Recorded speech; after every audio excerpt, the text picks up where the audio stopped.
La femme extraterrestre avait très peur de moi, mais elle a souri quand je me suis approché d'elle. On disait que Zélera chantait autrefois, pas avec des voix, mais avec des fréquences, des tons de lumière et des résonances qui dansaient à l'horizon en rubans d'énergie. Les anciens affirmaient que la planète pulsait de conscience, que chaque brin d'herbe de cristal et chaque méa flottant résonnait avec son battement de cœur. Maintenant, Zéra ne murmurait plus qu'un faible gémissement guttural qui résonnait à travers les ruines comme le fantôme d'une symphonie. Le commandant Jassese Harland se tenait dans l'embrasure de sa capsule de largage, plissant les yeux dans une brume de poussière violette qui ne se déposait jamais. Les décombres de l'ancienne grande ville s'étalaient bien sous lui comme une carte-mer brisée.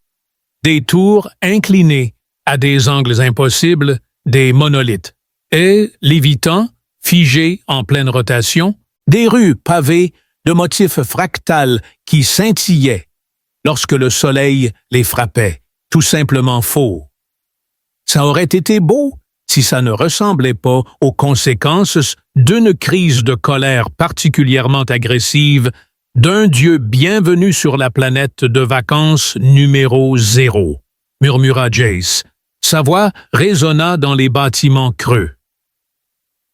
5 étoiles, apportez votre propre apocalypse. Derrière lui, la capsule bipait, alors que dépit le drone de reconnaissance le plus inutile du monde démarrait et flottait dans les airs. Cela ressemblait à un pamplemousse en métal, avec un œil de lentille et de petites ailes qui n'étaient définitivement pas conformes aux spécifications. Les ingénieurs avaient insisté pour dire qu'ils étaient élégants. Analyse atmosphérique terminée, dit Depi dans son ton habituel et sec. Félicitations, commandant. Vous avez atterri dans une biosphère hostile avec 68% de chance de tempête de plasma spontanée. Votre police d'assurance ne couvre pas la vaporisation. Jace a ri et a accroché son casque à sa ceinture. Bien, je ne voudrais pas que les choses soient trop faciles. Sa mission officieusement était de confirmer s'il y avait des survivants dans l'ancienne capitale Zealer. Officiellement, il était là pour scanner les anomalies de ressources, ce qui était le jargon militaire humain pour dire « piller » avant que quelqu'un d'autre ne le fasse. L'endroit avait été vitrifié par des frappes orbitales il y a 3 ans lors de la dernière offensive de la campagne Zélera. La guerre avait été rapide, brutale et remplie d'ambiguïté morale si épaisse qu'on aurait pu la mettre en pot et la vendre comme condiment. Maintenant qu'il était anklet deep dans la poussière extraterrestre, suivant un signal fantôme qui n'était pas là la semaine précédente, les ruines étaient étrangement silencieuses. Pas mortes, juste en attente, Jace avait visité suffisamment de planètes dévastées par la guerre pour connaître la différence. Les bâtiments de la ville brillaient encore faiblement, leur surface bourdonnant d'énergie résiduelle. Ils étaient faits d'un matériau appelé Metal Liqueform. Une technologie humaine n'avait toujours pas percé son secret. Il se déplaçait légèrement lorsqu'il passait comme s'il observait. Depi sursautait à chaque fois qu'il s'approchait d'un mur. « Enregistres-tu quelque chose d'hostile? » Jace demanda. « À part le poids psychologique de ta culpabilité et de tes mauvaises décisions. »« Numéro ?» grogna-t-il. « Tu as encore lu mon dossier, n'est-ce que pas? Seulement les parties juteuses. » Ils tournèrent un coin dans une place où une statue se tenait autrefois. Maintenant, seules ses jambes cristallines restaient brisées au-dessus des genoux. Autour d'elle, le sol scintillait de circuits extraterrestres, des lignes délicates qui se courbaient comme des écritures. Jace s'arrêta. Là, juste après le socle, il y avait du mouvement. Quelque chose affilé derrière un mur trop grand pour un animal local trop gracieux pour un drone de reconnaissance. Jace s'est accroupi. Blaster près d'Epi a diminué ses lumières, ce qui était sa version du mode furtif. « Je l'ai vu !» murmura Jace. « Il t'a vu en premier !» répondit Depi. « J'estime à 42% la probabilité qu'elle soit hostile à 38%, la probabilité qu'elle soit effrayée, et à 20%, la probabilité qu'elle en ait juste fini avec ton ambiance. » Jace avança prudemment. Il gardait ses pas légers, sa respiration régulière. Il ne voulait tirer sur personne. Il y en avait eu assez comme ça. Mais l'instinct fit tressaillir son doigt sur la gâchette, ses bottes crissèrent sur des céramiques extraterrestres brisées alors qu'il s'approchait de l'arche, à moitié effondrée.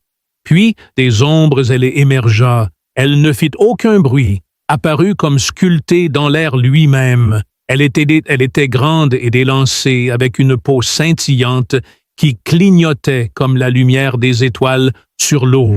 Ses yeux étaient argentés d'un argent pur, sans pupilles, reflétant le monde comme des miroirs.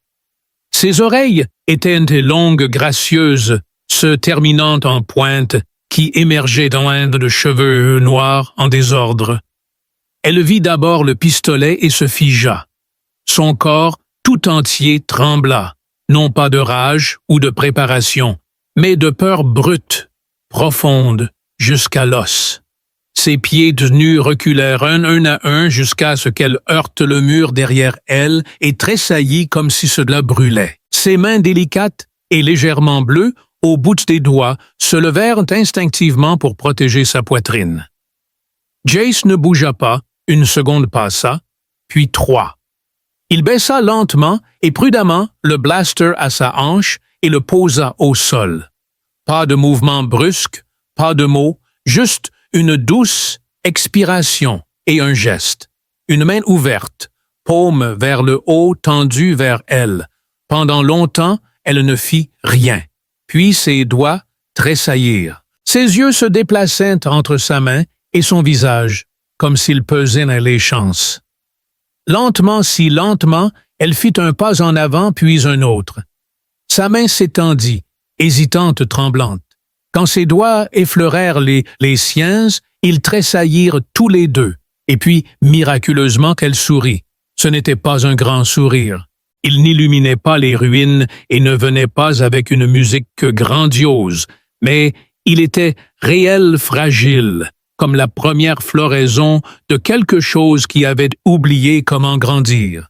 Jace cligna des yeux. « Eh bien, dit-il hors d'haleine, soit j'ai établi un premier contact, soit je suis en train d'être séduit par une lampe de poche hautement évoluée. » Depi bourdonna, analyse du scénario, forte possibilité de liaison interespèce.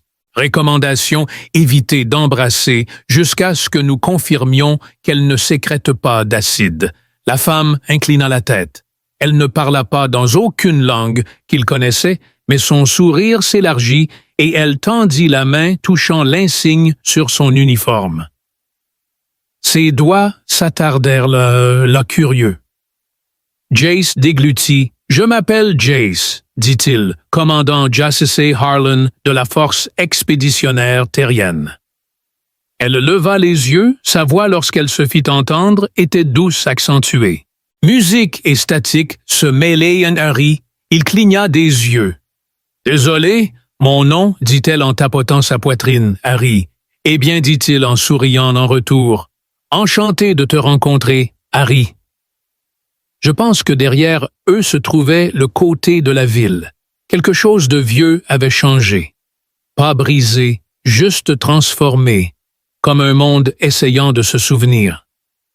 Comment parler, Harry se déplaçait comme la lumière de la lune sur l'eau. Silencieuse, scintillante, jamais tout à fait réelle. Elle le conduisit plus profondément dans les ruines, disant peu.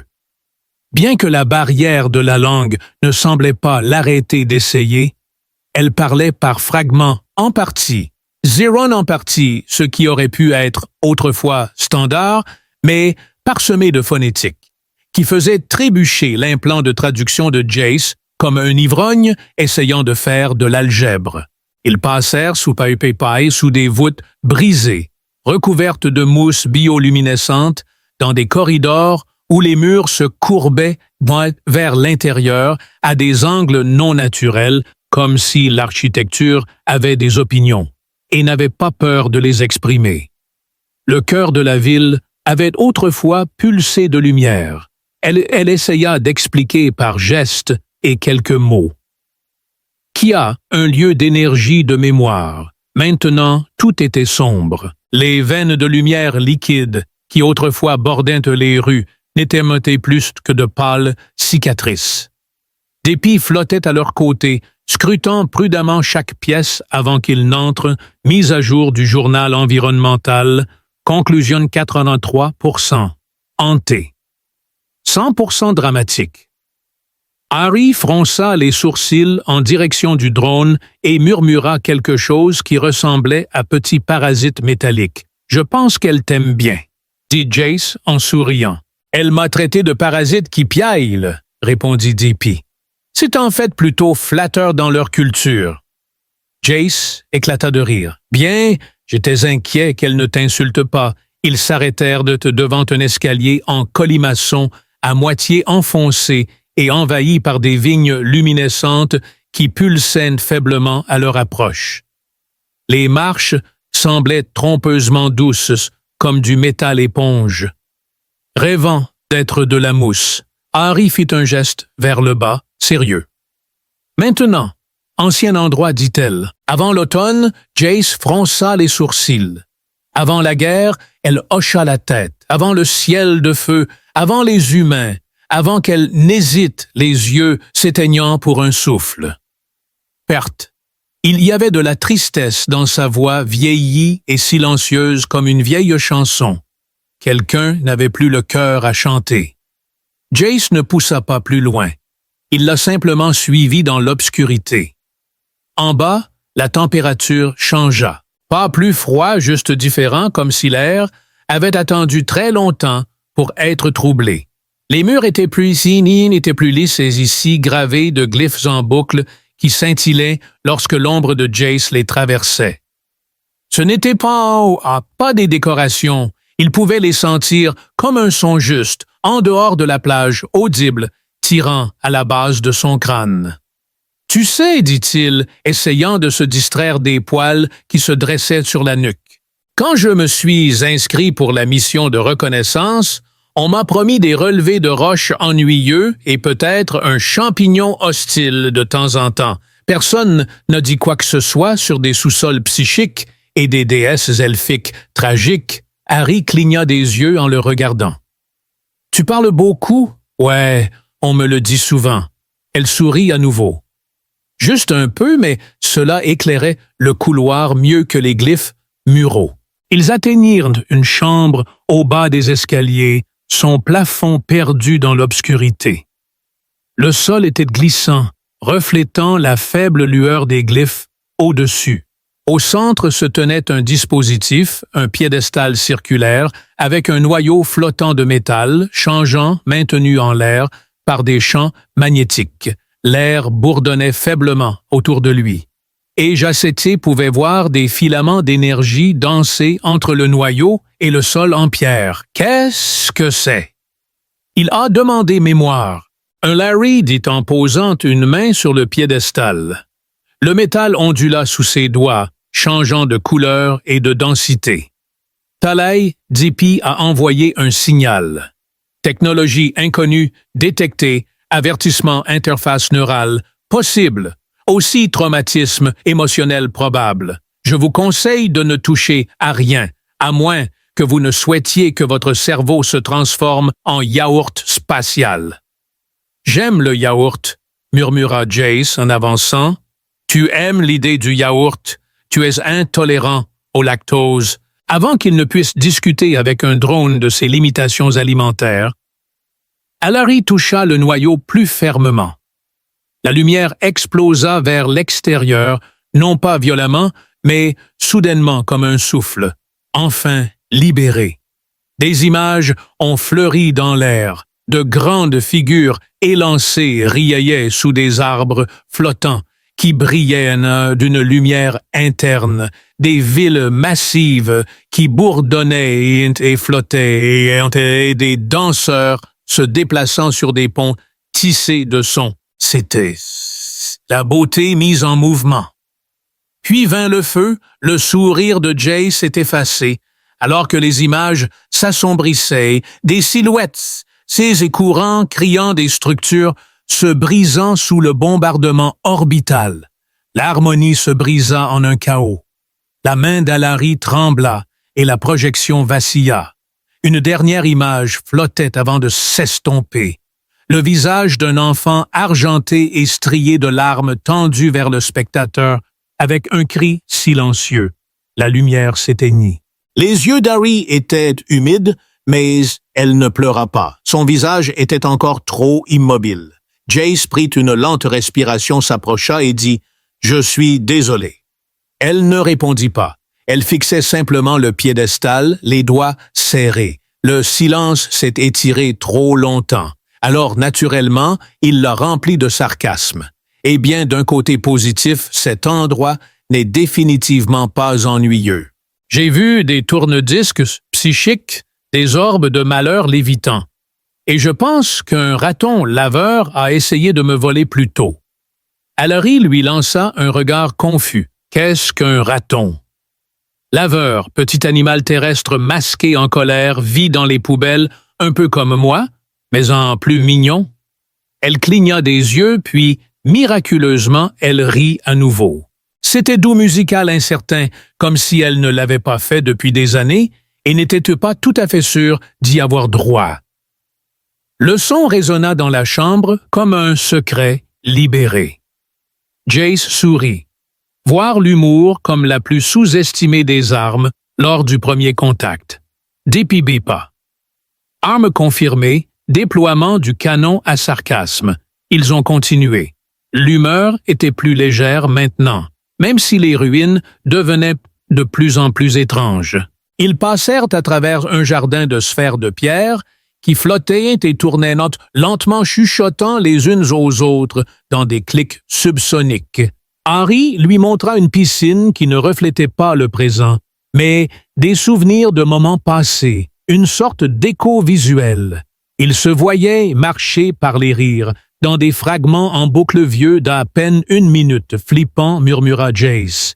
Et aussi je clignais beaucoup trop des yeux.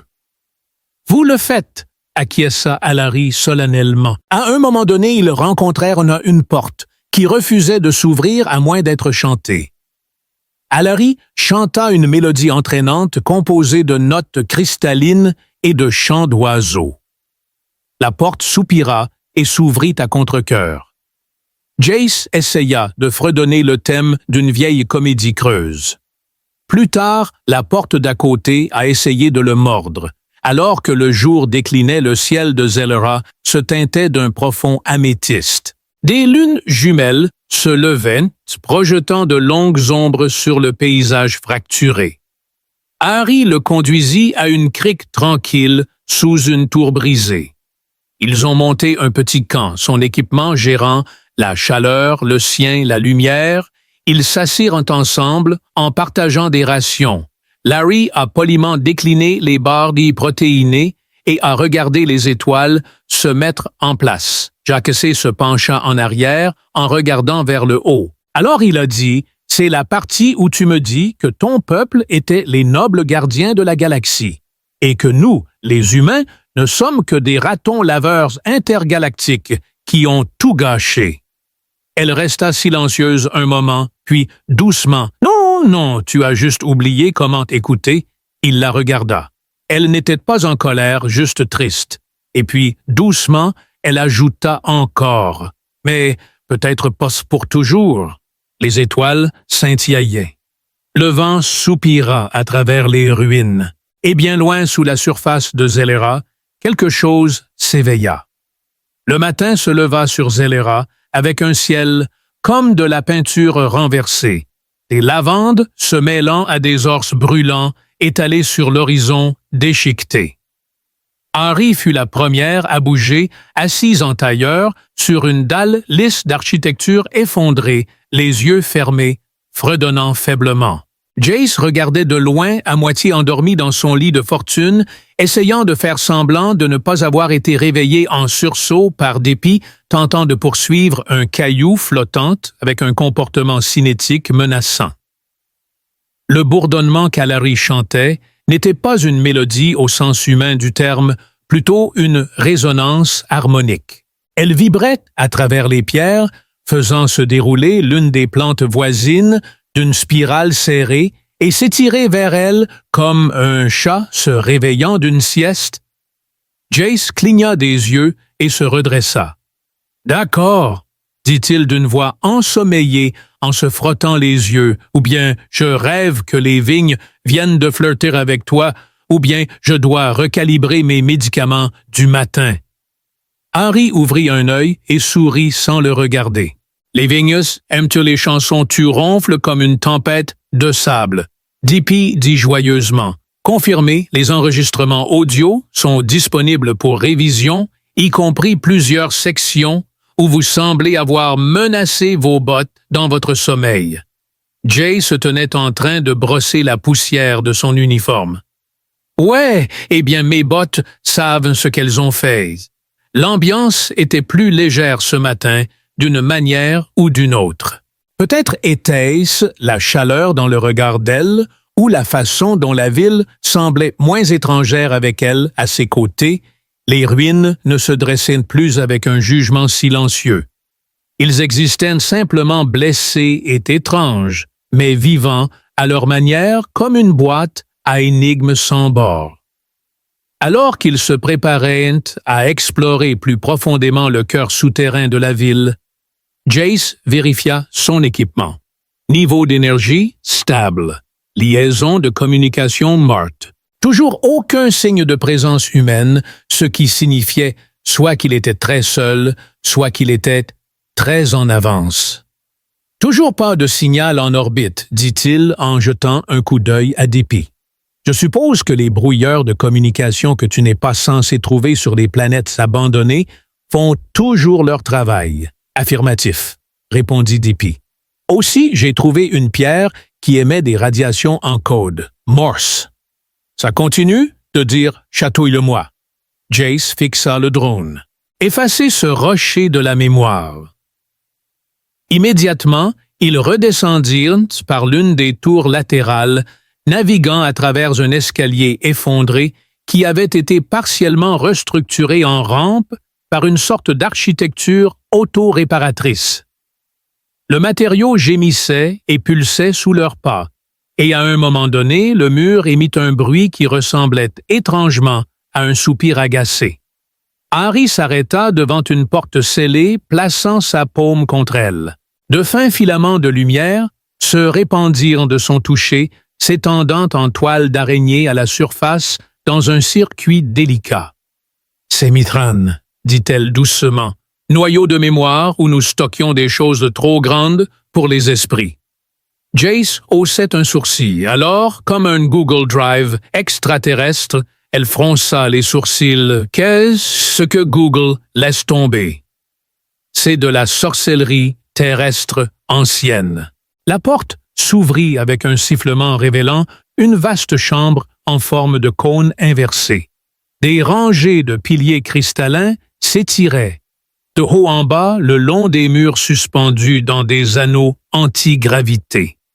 Entre eux, des données circulaient comme une lumière fluide des rubans d'information dansant d'un nœud à l'autre. Au centre, une plateforme flottait dans les airs à peine visibles à travers la cascade de lumière. Jace entra immédiatement ressentant la pression dans son crâne. Pas de douleur, juste une présence, comme si quelque chose de vaste et de curieux vous observait. L'expression d'Harry avait changé. Sa posture était toujours respectueuse. C'est ici que mon peuple a conservé le Sinel. Mémoire de notre espèce, de nos histoires, de nos erreurs. Jace hocha lentement la tête. « Et tu m'as amené ici parce qu'elle a dit voix basse. Le péché t'a appelé. » Ce n'était pas dans le briefing de mission. Jace croisa les bras. « D'accord. Tout d'abord, ton truc de dieu de la mémoire a un goût terrible. Deuxièmement, que veut-il exactement de moi? Avant qu'Harry puisse répondre, la chambre se mit à vibrer. La lumière jaillit des piliers et une forme commença à se dessiner dans l'air au-dessus de la plateforme centrale. Pas solide, une illusion. Une projection, mais consciente. Il changeait constamment de forme. Un moment une sphère d'étoiles, le suivant une figure avec des ailes de données, puis un enchevêtrement de racines entrelacées de feu. Une voix résonna non pas à travers les oreilles, mais directement dans la pensée. « Nous nous souvenons de vous. » Jace fit un pas en arrière. « Ouais, on me le dit souvent. Habituellement des ex. Votre espèce a brisé le ciel. Tu as décollé notre morceau comme du papier. Pourtant, tu tends la main ouverte. J'ai aussi apporté des collations, proposa Jace. Tu veux une barre protéinée. Ils ont le goût de plaques, de plâtre et de regret. La projection pulsait.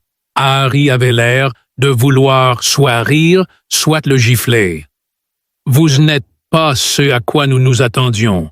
Vous parlez par plaisanterie pour masquer la peur. Une tactique pas rare.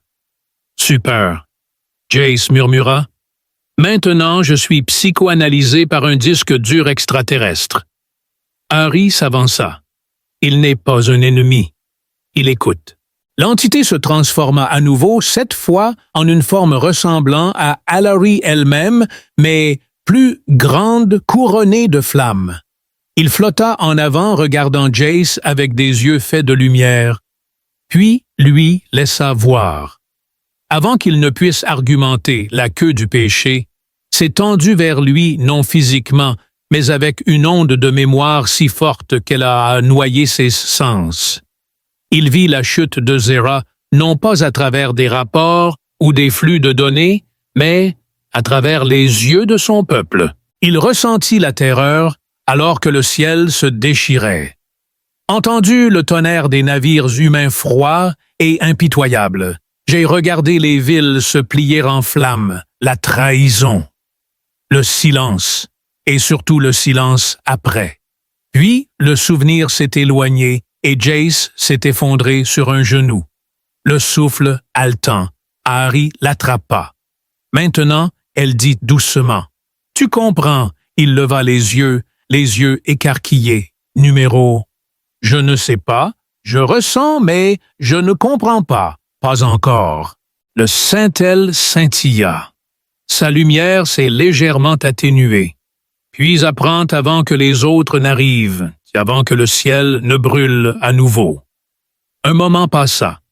Puis la chambre s'assombrit, Jay se leva lentement en se dépoussiérant. « Eh bien, dit-il. Ce n'était pas du tout terrifiant, Dépit bipa. Votre pouls est à 147. Je détecte plusieurs indicateurs de stress. Aussi, tu as peut-être un peu pissé. Je ne l'ai pas fait, Guégla. » Larry Jace la fixa du regard. « Tu prends plaisir à ça, n'est-ce que pas? » « Un peu, dit-elle, et le conduisit hors de la chambre d'un geste de sa main scintillante. Derrière eux, le Saint-El observait attendant, et là-haut, au-delà des nuages de Célira, quelque chose de métallique clignota en orbite, silencieux, camouflé et très humain. La jungle était revue et s'était revenue dans la ville comme si elle avait un compte à régler. Des lianes plus épaisses que la cuisse de Jace s'enroulaient autour des flèches des temples en ruine. Leurs feuilles étaient assez larges pour faire de l'ombre à un petit hoverbike. Des oiseaux ou des créatures ressemblant à des oiseaux croassaient d'en haut. Leurs cris se situaient entre le rire et le dysfonctionnement. Harry se déplaçait sans effort à travers tout cela, esquivant les branches, sautant par-dessus les racines comme si elles dansaient à travers sa propre enfance. Jace, quant à lui, perdait une bataille contre une plante qui sentait agressivement les chaussettes beurrées chaudes. « Pourquoi ?» grogna-t-il en tirant son pied d'une liane collante. Les écosystèmes extraterrestres ont-ils toujours des sentiments à mon égard? Dippy bourdonna derrière lui, tu es un envahisseur. Ils ont droit à des réponses émotionnelles. Je ne suis pas un envahisseur, répliqua Jace en frappant une plante à spores qui avait osé lui éternuer des spores scintillants. J'ai été un peu invité. Harry se retourna vers lui par-dessus son épaule, un sourcil délicatement arqué. La plante aime ton odeur. Super. D'abord, le psychanalyste y a maintenant. La flore qui flirte. Mon thérapeute va adorer ce rapport. Il traversait un secteur appelé Val Sirith. Autrefois, un marché, maintenant une forêt de ruines en marbre et de champignons phosphorescents. L'air scintillait de l'humidité et du pollen, et l'architecture ici avait un rythme étrange. Des arcs qui se pliaient, comme des arcs des colonnes sculptés avec des motifs tourbillonnants qui semblaient presque bouger si on ne regardait pas trop attentivement. Les bâtiments eux-mêmes semblent murmurer faiblement, comme s'ils se souvenaient de la musique. Cet endroit, dit Jay doucement, c'est magnifique. Même maintenant, Harry hocha la tête, passant sa main le long d'un mur sculpté. La beauté vit après la ruine, elle se cache dans les fissures, parfois, il devient plus fort là-bas. Il la regarda longuement. Tu as déjà pensé à écrire des livres de développement personnel. Elle lui lança un regard perplexe. C'est un travail. Seulement pour les profondément confus et les trop confiants. Ils atteignirent une place centrale où, autrefois, des étals de marchands lévitants gisaient à moitié submergés dans de la mousse sauvage. Au centre se tenait une statue énorme, usée par les siècles, mais toujours puissante. Elle représentait un Zélène aux bras tendus et à la tête couronnée de flammes. La même forme que le Saint-El avait prise, Harry se tenait silencieusement devant lui, son expression impassible. « On l'appelait Vertal », murmura-t-elle. « Elle enseignait la paix et comment se battre pour elle. » Jace fronça les sourcils. « Ce n'est pas une contradiction. »« C'est une contradiction, dit-il Harry, mais seulement pour ceux qui n'ont jamais eu à faire les deux. » Soudain dépit, piailla. Signal non identifié détecté. La modulation de fréquence suggère une technologie humaine. Distance de 3,4 km. Source camouflée, possiblement orbitale, l'estomac de Jason se noua. Répète ça, humaine cloquée. Prêt? Tu veux que je mente et que je dise que c'est un ballon météo amical. Harry se tendit à côté de lui. Ils sont là. Jace murmura une malédiction entre ses dents et activa son implant de communication toujours brouillé. Bien sûr, quel que soit le vaisseau furtif qui était descendu, il ne diffusait pas ouvertement, ce qui signifiait que ce n'était pas une mission de sauvetage. C'était une mission, et il n'était pas venu pour faire du tourisme. Il se tourna vers Harry. Nous devons bouger. Maintenant, s'ils scannent les ruines, ils détecteront des signatures de puissance du signal. Larry n'a pas discuté. Elle a simplement conduit. Ils ont pris un chemin différent cette fois, glissant à travers des tunnels sous la place illuminée par des vignes luminescentes qui s'enroulaient le long des murs. Jace se baissa pour éviter de frôler un groupe de spores flottantes qui clignotaient dans des couleurs dont il n'avait même pas de nom. « Y a-t-il une chance que ton nuage de mémoire puisse, tu sais, se camoufler ?» demanda-t-il à bout de souffle. « Santel peut se cacher, » dit Harry. « Mais seulement si nous demandons et seulement si elle fait confiance. » Jace fit une grimace. « J'ai l'impression que la confiance ne vient pas à bon marché. » Ils émergèrent dans une chambre plus petite, une que Jacessé n'avait jamais vue auparavant. C'était sphérique, tapissé de miroirs qui ne reflétaient mais pas correctement. Son propre visage clignota à 1 seconde de retard, la bouche ouverte, alors qu'elle aurait dû être fermée. « Oh, super !» murmura-t-il. « Maison de la peur existentielle. » Harry se déplaça vers un piédestal central. et commença à chanter, pas des mots, mais des tons parfaitement accordés. Les miroirs ont réagi se déplaçant, tournant jusqu'à ce que la pièce ondule, comme si elle était sous l'eau. Puis le panneau a répondu. Sa voix était maintenant plus calme, plus prudente. Ils viennent des esprits bruyants, des mains froides. Jace avança. Peux-tu te cacher juste un moment jusqu'à ce que je sache ce qu'ils veulent? Nous nous souvenons du mal. Nous nous souvenons du silence après la parole. Pourquoi faire confiance à nouveau? Harry regarda Jace en attendant, il hésita, puis, avec un profond soupir, dit « Parce que je ne suis pas ici pour voler, conquérir ou faire taire, je suis ici parce que tu as souri et que cela signifiait plus que 1000 ordres. » La pièce était silencieuse, puis lentement, les miroirs se sont assombris, le Saint-El a disparu de la présence. Nous attendrons, nous regarderons, mais pas pour toujours. Harry a touché son bras. Tu as bien fait? Jay a secoué la tête. J'ai dit des mots. C'est facile les garder. C'est la partie difficile. Dehors, la jungle s'agita avec le tremblement de pieds approchant. Quelque chose venait de métallique. Mesurer des soldats humains, peut-être des scanners. Jace ne savait pas, mais quoi qu'il arrive, ensuite, il savait ceci. Zeller avait des yeux maintenant, et peut-être avait-il aussi une voix à nouveau. Il espérait juste que l'humanité était prête à écouter. Le ciel se fendit comme un dieu bâillant, d'abord silencieusement, avec un grondement sourd qui traversa la pierre et l'os. Puis avec une lumière si tranchante qu'elle sculptait des ombres dans l'air. Jay se tenait au bord des ruines, regardant le vaisseau de transport humain émerger des nuages, sa coque lisse et sombre de nouveau visible. Il descendait non pas comme un oiseau, mais comme une lame, lentement, délibérément, plein de promesses et de menaces. À côté de lui, Harry plissa les yeux. « Est-ce un vaisseau de guerre? » « Techniquement, murmura Jace, c'est un vaisseau diplomatique, juste, tu sais, lourdement armé, au cas où la diplomatie aurait besoin d'encouragement. » Derrière eux, Dippy acquiesça. Diplomatie tactique où la sincérité rencontre les canons à plasma.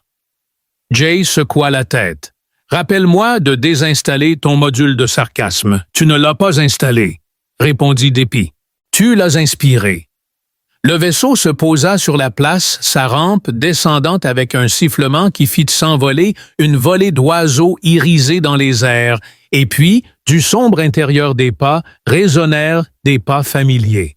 Le colonel marin sortit à la lumière en combinaison exo-complète, son expression comme une lame qui n'avait jamais été rengainée. Son regard balaya les ruines, la jungle, les vestiges de la civilisation extraterrestre enveloppée de mousse et de temps. Et enfin, il se posa sur Jace. Elle s'arrêta, puis « Commandant, vous êtes en retard pour le débriefing. » Jace cligna des yeux. « J'étais occupé à négocier la paix entre les espèces. J'ai aussi été attaqué par une pierre sensible. Vous voudrez mettre à jour le manuel de terrain. » Ses yeux se déplacèrent vers un Larry qui s'attardait sur le scintillement de sa peau. Ses yeux argentés, ses longues oreilles.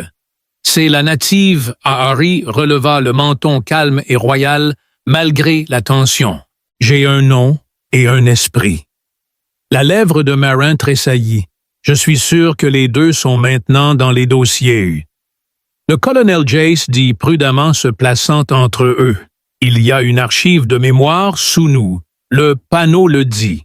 Elle ne contient pas seulement des données culturelles, mais un enregistrement vivant. Elle sait ce qui s'est passé lorsque nous sommes venus ici pour la première fois. Elle l'a ressenti. Ces ruines ne sont pas abandonnées, elles sont en deuil. Nous n'étions pas les premiers ici visiteurs. Nous étions les premiers envahisseurs. Marin poussa un long soupir mesuré et froid. « Et que suggérez-vous? Commandant que nous nous excusions. auprès de l'architecture ancienne. Non, DJ, mais peut-être devrions-nous arrêter de défoncer les portes et commencer à frapper. Derrière lui, la queue sinueuse se remua à nouveau. Pas de grande projection cette fois, juste un léger bourdonnement sous le sol, comme un battement de cœur oublié. La jungle se tut.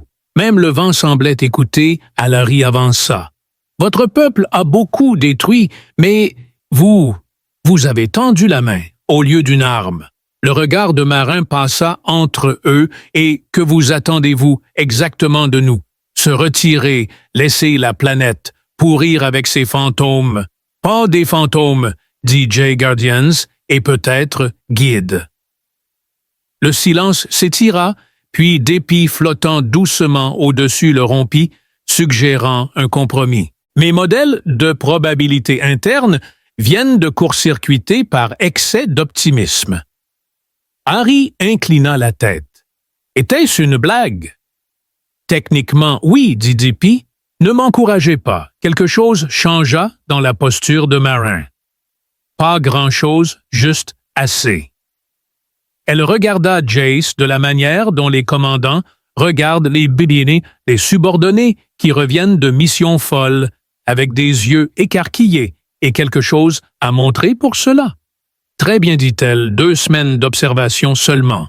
Nous établirons le camp en dehors de la ville, passe de scans, pas de manœuvre, pas de diplomatie tactique. Tu serviras de liaison. Jace cligna des yeux. Attends, je gagne. Tu ne gagnes pas. Tu es en probation avec une petite amie extraterrestre vraiment bizarre et un drone qui cite des sitcoms. Techniquement, je ne cite que les bonnes sitcoms, proposa Dippy Marin, se retourna et se dirigea vers le vaisseau de largage. Ne me fais pas regretter ça, commandant. Lorsqu'elle fut partie, le silence laissé dans son sillage semblait plus lumineux. Harry se tourna vers Jace. « Tu aurais pu les laisser prendre cet endroit? » T'en aller, il haussait les épaules. « Ouais, eh bien, il s'avère que voir à travers les yeux d'un cristal de mémoire de la taille d'une planète fait ressentir des choses. » Elle sourit. « Tu as changé. » Il esquissa un petit sourire. « Je pourrais quand même frapper quelqu'un s'il insulte mes bottes. » Cependant, le signe « Tell listening » en dessous gronda une fois comme un rire venu des temps anciens. Au cours des jours suivants, le camp fut construit, non pas avec de l'acier et du béton, mais avec soin des tentes, au lieu de tours des conversations, au lieu de scans. Jace observa des scientifiques, de vrais scientifiques, avec des gilets de terrain et des yeux écarquillés, parcourir les ruines avec révérence plutôt qu'avidité. Il les conduisit aux miroirs, aux pierres chantantes, aux endroits qui vibraient encore de mémoire. Harry se déplaça à ses côtés à moitié guide, à moitié ambassadrice, riant de leurs traductions maladroites et de leurs pieds encore plus maladroits. Le 7e soir, le Saint-El offrit une vision non seulement du passé, mais aussi de l'avenir, un mélange, une rencontre d'esprits des humains enseignant le métal des ailerons, enseignant le silence, une planète n'étant plus seule. Jace regarda les images se déployer des villes, grandissant sans cicatrices, des connaissances se partager comme des fruits au lieu de monnaie. Il se tourna vers Harry. « Penses-tu que nous pouvons vraiment y arriver? » Elle le regarda non pas avec espoir, mais avec quelque chose de plus profond. « Tu as tendu la main. » C'était le premier pas. Le reste vient un pas à la fois. Il prit sa main, non pas avec un grand dessein ou une cérémonie juste parce que cela semblait juste, et quelque part, sous lui, le souvenir d'un monde sourit, la fin.